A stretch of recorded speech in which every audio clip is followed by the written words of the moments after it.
Nah, jadi guys, ini sekarang saya sedang berada di kediaman Om Putulano, salah satu penghobi di Bali. Ini tempatnya di Tabanan ya? Di Tabanan, Kukuh Marga Tabanan.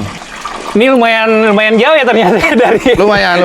Lebih ke ini udah termasuk area di kampung sih. Oh gitu. Ya, soalnya kan tadi ini informasi aja ya. Hotel saya kan daerah Sanur tuh ya. Perjalanan di sini sekitar sejam berapa gitu, sejam 15-an lah.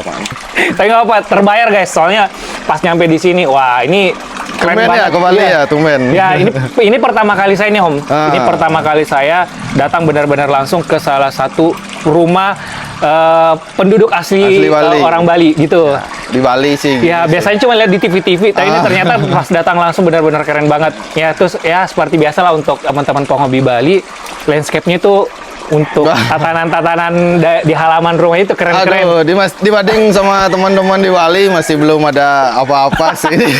Untuk jadi penghobi sendiri berapa lama nih Om? Kalau penghobi gini ceritanya, dulu tuh emang awalnya itu emang punya goals rumah itu harus ada kolam. Awalnya seperti itu sekitar tahun 2014. Nah, terus buat kolam itu akhirnya terrealisasi itu di tahun 2018. Lumayan lama, 4 tahun berarti nunggunya ya. Buat kolam itu 2018. Setelah itu pengalamannya masih belum gini ya, maksudnya literaturnya belum, referensinya juga masih kurang. Karena kita buat kolam biasa aja. Yang penting beroperasi, filter juga udah ada. Karena konsepnya waktu itu cuma yang penting kolam ya ada ikan. Gitu. Nah, semakin sering kita main-main teman-teman di Bali, beli ikan lah, sering ada pertanyaan tuh, sering ikut show nggak gitu. Sampai waktu itu mikir, oh ternyata ada sionya gitu tuh. Awalnya tuh gitu, oh ternyata Koi itu ada sio loh gitu. Makanya semakin ngulik ternyata akhirnya nyemplung. Akhirnya punya kolam, waktu itu dangkal masih 60 cm. Filter apa adanya, akhirnya punya kolam. Sempat beli pertama ikan itu di Blitar, petani Blitar. Itu Cagoi waktu itu beli size 35 cm. Akhirnya tak pelihara udah hampir 1,5 tahun, udah sampai 50, hampir 60-an, 60 BU lah gitu. Akhirnya karena kolamnya dangkal nggak proper ya, akhirnya ya loncat gitu. Itu pengalaman terburuk sih. Walaupun kalau dibanding bukan masalah kerugian ya, kembali kerasa sih. Karena kan udah ngelewatin banyak momen lah dengan Cagoi tersebut.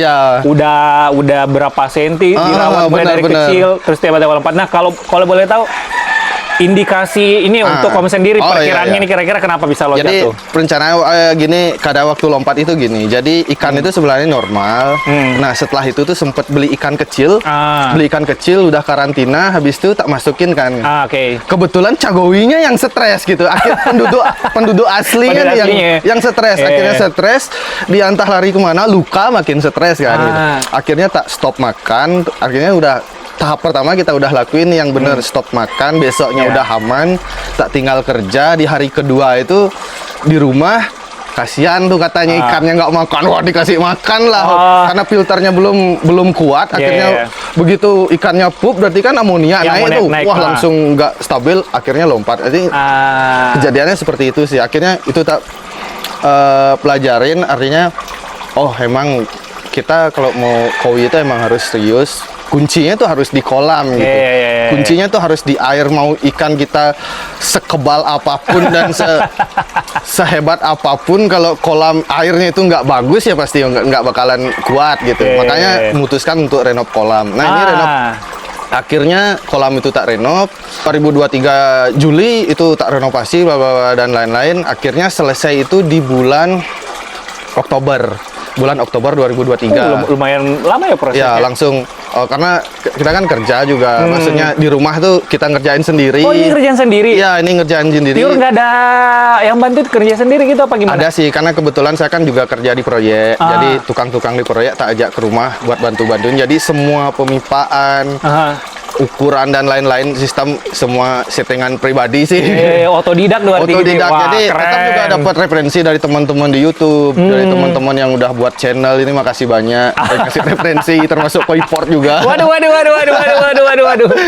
Ya gitu, akhirnya kolamnya bisa selesai. Ya dengan berbagai macam kekurangan, ya cukup lah untuk sampai saat ini. Dan akhirnya udah bulat tekad waktu kita fokus sudah hobi di koi ini. Gitu. Akhirnya jadi sampai sekarang. Ya. Nah, berbicara kolamnya Om, ini konsepnya apa nih Om? Minimalis, natural, atau Kalau ada istilah sih, tersendiri? Kalau ini sih ranahnya lebih ke minimalis sih. Minimalis. Ya, karena kita kan maksudnya nggak terlalu banyak ornamen, relief gitu tuh. Nggak, main batu alam aja, decking normal pakai kayu. Minimalis sih karena ngelihat lokasi juga biar nggak terlalu menyala kolamnya gitu. Makanya biar gini aja sih, buat pelengkap rumah aja sih sebenarnya ini. Iya. Tapi nanti ada rencana lagi untuk ngubah kolamnya lagi, renov lagi apa? Paling nanti ke depan sih rencananya mau tak buatin pergola di atas biar nggak terlalu kena cahaya mataharinya gitu ya. Karena terlalu ekspos juga dari jam 8 pagi sampai jam 3 itu udah. Benar, soalnya ini benar-benar di outdoor full ya gitu ya Om ya. Tersiksa hujan badai kolamnya. Tersiksa hujan badai lagi. Siap. Nah, kalau dimensi kolamnya ini berapa luasnya nih Om kalau boleh tahu? Nah, kalau di ini kan memang agak nge-L ya. Kita anggap aja rata-rata 1,8 kali 3,8 lah itu sih. Ya, 3,5 lah. Berarti berapa ton? Anggap aja 2 kali 3 berarti 6. Ya sekitar 6 ton lah. Kalau kedalamannya 2 meter berarti itu kurang lebih di atas 10. Oh, ini kedalamannya 2 meter? 2 meter. Wow. Ini dalamnya 2 meter, cuma air sekarang itu di 185. 185. Itu kotornya 2 meter. Lumayan dalam. Oh, tapi wajar sih, karena ini juga outdoor, memang harus lebih dalam sih, biar... Karena pertimbangannya tuh kemarin seperti itu. Di pertimbangannya ke ini ya, stabilitas temperatur airnya ya. Kayak kalau fluktuatif, ya kasihan juga ikannya ya. Ya, benar-benar masuk akal sih. Kalau kolam yang dulu 60 cm itu, wah hangat banget. Pagi itu dingin, sore itu habis seharian ke jemur tuh hangat banget. Dikasih kopi sama gula jadi kan gitu ya. Oke, siap. Mungkin ini boleh intip nggak Om? Ini sistem filtrasinya seperti apa? Kita mulai dari chamber pertama dulu ya. Ini berarti ini kalau di kolamnya sendiri pakai berapa BD nih? Ini bottom drain-nya 2, pakai yang 3 in. Oh, 3 in semua ya dua-duanya. Ini untuk BD stoppernya. Jadi kalau kita mau nutup BD stoppernya, kita tinggal masukin pipa 3 in aja. Ini covernya 4 in. Jadi tinggal kita masukin pipa 3 in, stopper bottom drain-nya udah.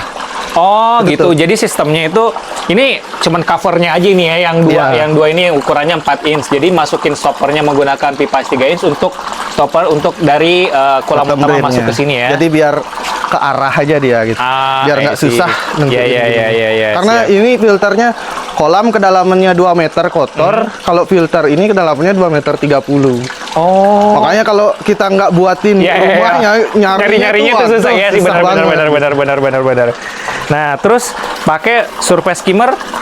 Skimmernya cuma 1-2 in. Di sini doang ya? Iya, karena tak pelajarin dari waktu kolam pertama posisinya gini, plus ada aerator, arus dan lain-lain, kotoran malah semua ke sini. Oh, mengarah ke sini ya? Ya, makanya sekarang tak dari pertimbangan itu tak taruh di sini aja, satu udah cukup semua, makanya nggak ada sampah sih sebenarnya. Iya, ini juga lumayan sih untuk permukaan lah.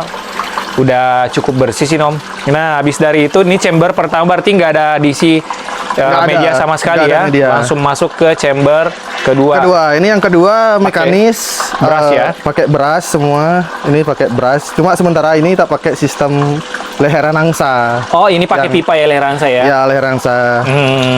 Terus ini filter yang ketiga, ini full batu apung. Ini dia batu apung. Oh, kayak sorry. Ini 3 inch juga ya ukurannya? Iya, ini 3 inch kali 4. Karena bottom drain-nya kali 2. Ini over gininya antar chambernya tak kasih 4-3 in. Iya, benar. Biar flow-nya nggak benar-benar tekor nanti sampai ke chamber terakhir ya? Iya, benar. Kalau ini full filter ketiga itu full pakai batu apung, cuma tak isi kerang oyster 1 aja. Satu gitu ya? Ya biar ada aja. Tapi ada di chamber lain ada oysternya lagi? Nggak ada. Wah, cuma 1 itu aja. Cuma 1 ini aja ya? Ya, kemarin ini outdoor enggak, tapi aman selama masih sedang riset sih. Karena kemarin udah banyak pakai oyster. pH-nya juga tinggi, sekarang tak kurangin oysternya ya sama tinggi. Itu masih jadi PR sih. Gimana penyelesaiannya nanti ya sambil jalan. Iya, siap. Nah, ini chamber keempat, sorry. Yang keempat ini di bawahnya sama juga batu apung, cuma yang di atas saja seramik, tapi itu udah kotor banget. Beda seramik ya ini. Yang ini pakai ya brand gitulah, brand biokolom ya? Ya, yang biokolom. Kuria biokolom ya. Kuria yang biokolom. Cuman nih karena belum dibersihin, saya dadakan guys, jadi belum sempat dibersihin. Nah, ini sengaja sih emang filter kolam ini rata-rata saya nge-backwash itu antara paling cepet sih 1 bulan sekali. Tapi tak backwash cuma yang di chamber beras aja, yang chamber pertama beras aja, sama yang kedua. Yang ini filter biologis udah hampir 6 bulan nggak pernah ke backwash. Oh, berarti selama running ini belum pernah dibersihin sama sekali? Baru pernah 2 kali aja dari bulan Oktober. Dari bulan Oktober November 2023 itu baru pernah ke backwash cuma 2 kali aja yang biologis. Oke, siap. Sekarang semua tak giniin. Oke, terus Ini yang terakhir chamber pompa. Ini pakai 2 pompa. 2 pompa ya. Yang 16.000 sama yang 26.000 LPH. Ini tak jumper buat ke waterfallnya. Imut itu waterfall. Ini yang buat waterfall kayaknya yang kecilnya. Ini kemarin buat arus di bawah tuh, jadi tak siapin 6 arus buat muter airnya. Cuma antara tak setting instalasinya tak nyalain atau enggak, di bawah juga masih aman aja gitu. Maksudnya dulu kan pertimbangannya tak kasih spare, seandainya di bawah kotorannya kurang, ada dead spot lah gitu ya. Ada dead spot, makanya tinggal tak hidupin ini aja. Tapi sementara tak stop sambil tak lihat, sementara nggak ada dead spot sih, makanya sejauhnya aman. Jadi ya udah nggak usah dioperasiin ya. Seandainya nanti seperti itu, nanti gimana ke depan karena populasi mungkin kan, tinggal tak setting tambahin pompa. Tambah lagi. Yang penting kita udah siapin dulu aja gitu ya pipanya. Jadi nggak ribet-ribet lagi. Nah, kalau ini pipa-pipa untuk ini kali ya, ini backwash untuk antar chambernya. Jadi karena keterbatasan lahan, chamber terakhir ini sekalian tak fungsikan sebagai chamber backwash. Jadi ini untuk mesin backwashnya, untuk karena ini lebih dalam dari pembuangan got. Ini berapa meter? Kalau yang ini di 2,5. Oh, 2,5 berarti 2,5. 2 meter, 2,3. Di sini yang paling dalam 2,5 iya, gitu ya. 2,5. Wow, lumayan juga 2,5. Lumayan dalam sih. Makanya kalau sering keselnya ada sesuatu yang jatuh di sini. Udah nggak bisa diapa-apain lagi tuh.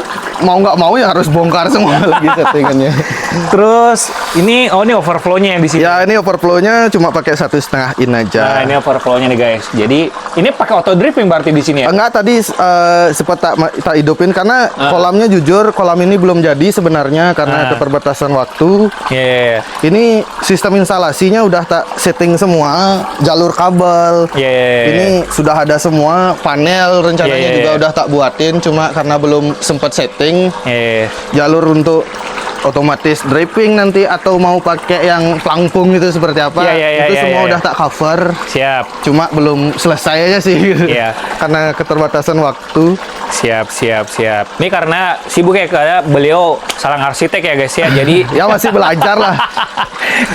Jadi tunggu nanti kalau udah mateng nih bisa buat kolam juga nanti Om ya, buat proyek-proyek kolam juga mungkin di daerah Bali nggak sih Om? Ya berproses lah, masih panjang perjalanannya, baru belajar juga. Siap. Ya sementara itu cuma paling PR-nya nanti ini kolamnya kalau tak lihat sih. Filter mekanis harus diperkuat lagi. Ya, terus, ini rencana ke depannya apa nih? Mau diperkuat tuh seperti apa tuh, Mak? Nah, kalau rencananya sih ke depan, karena di sini kasusnya pH itu sering tinggi banget. Ya, kalau dari biologis rencananya, karena sekarang udah ada yang lagi gini lah, viral lah.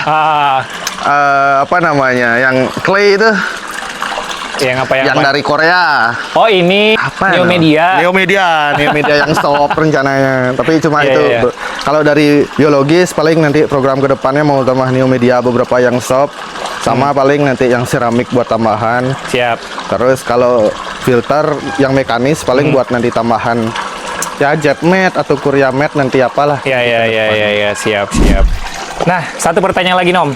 Ini kan saya sering memperhatikan kan beberapa postingan teman-teman penghobi khususnya di Bali. Itu salah satu karakternya itu adalah ikan-ikannya itu bodinya itu body volumenya itu pada gembul-gembul semua tuh. Nah, ini memang saya akuin ini sampai di sini juga sama nih, bodinya pada gila-gila semua. Nah, kalau boleh tahu, ini menurut Om pribadi ya, ini karena faktor airnya di sininya bagus atau regen feedingnya apa gimana Tom menurut Om tuh? Kalau menurutku sih gini dulu, yang pertama Kalau ngebahas karena belakangan ini kan banyak tuh yang bilang ikan tuh bulky, berpunu gitu.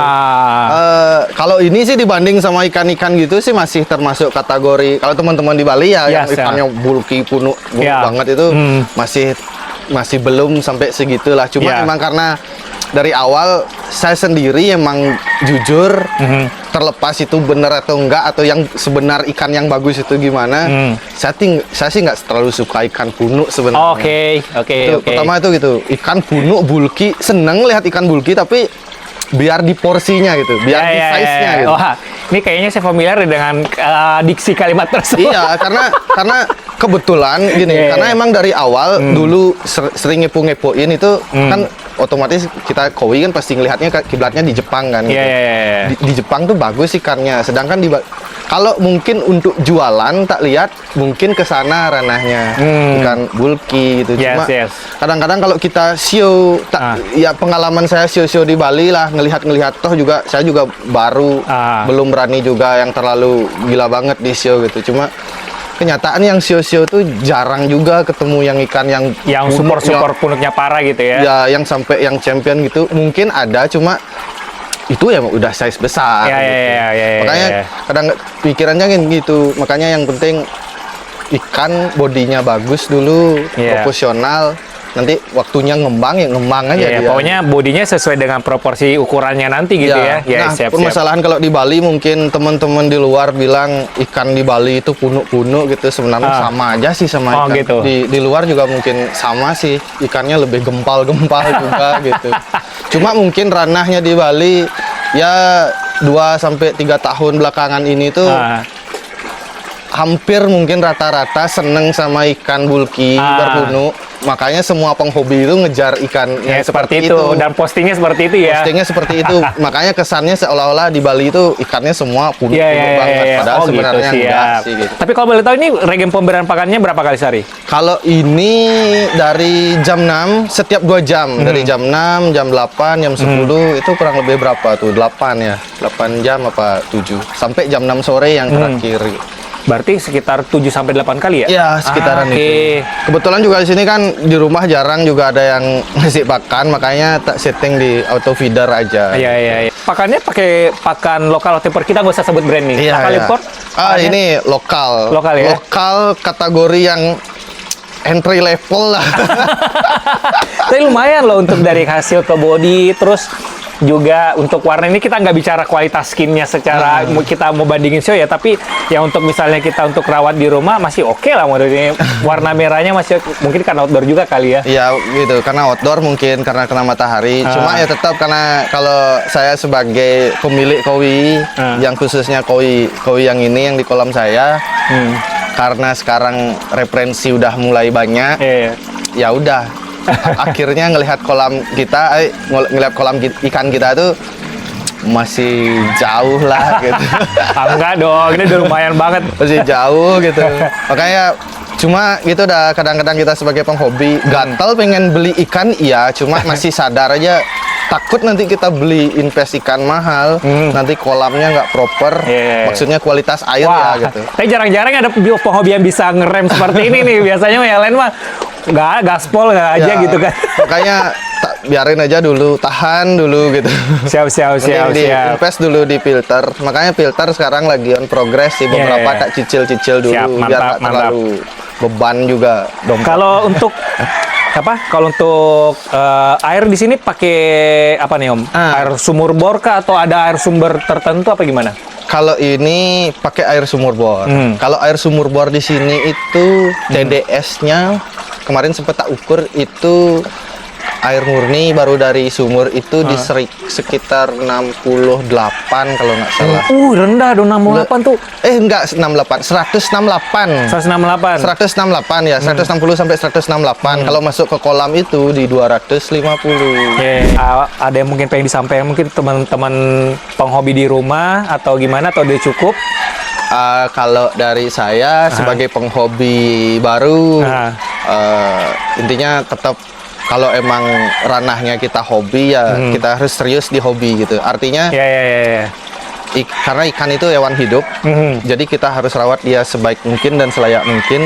Harus bertanggung jawab lagi, harus Tom, ya? bertanggung jawab. Jangan, ya maksudnya jangan seenaknya lah melihara ikan, kasihan juga. Wah, karena keren sama nih. makhluk hidup gitu. Terus yang kedua, terhadap konten kreator, sering-sering buat konten. Sering-sering buat konten. Siap. Buat kita masukkan juga sebagai yang daerah-daerah yang agak jauh. Mungkin di Bali ya mungkin lebih dekat sih gitu. Cuma kadang-kadang kita di Lombok, di beberapa daerah yang jauh mungkin, yang jauh dari ibu kota, otomatis informasinya cuma lewat sosial media, lewat YouTube gitu. Karena itu bagi saya sih lumayan membantu banget baik, siap. untuk apa namanya, teori-teori terbaru, media terbaru, caranya kolam gimana, maksudnya ketika ikan sakit seperti apa. Jadi semakin ginilah pertimbangannya, semakin sebanyak referensi semakin banyak gitu. Siap. Oke. Itu aja sih. Siap, baiklah kalau gitu. Aduh, makasih banyak nih Om Putulan makasih. untuk undangannya datang ke sini. Wah. Saya benar-benar enjoy banget di kolamnya. Saya benar-benar, ya lumayan lah refreshing dari terbangan tadi bolak-balik 4 landing nyampe sini, cukup relaksasi lah gitu Ya terapi Bali ya, lah. terapi Bali lah, benar. Siap. Makasih banyak juga untuk teman-teman yang udah nonton. Semoga sehat selalu dan kaya raya. Bye bye.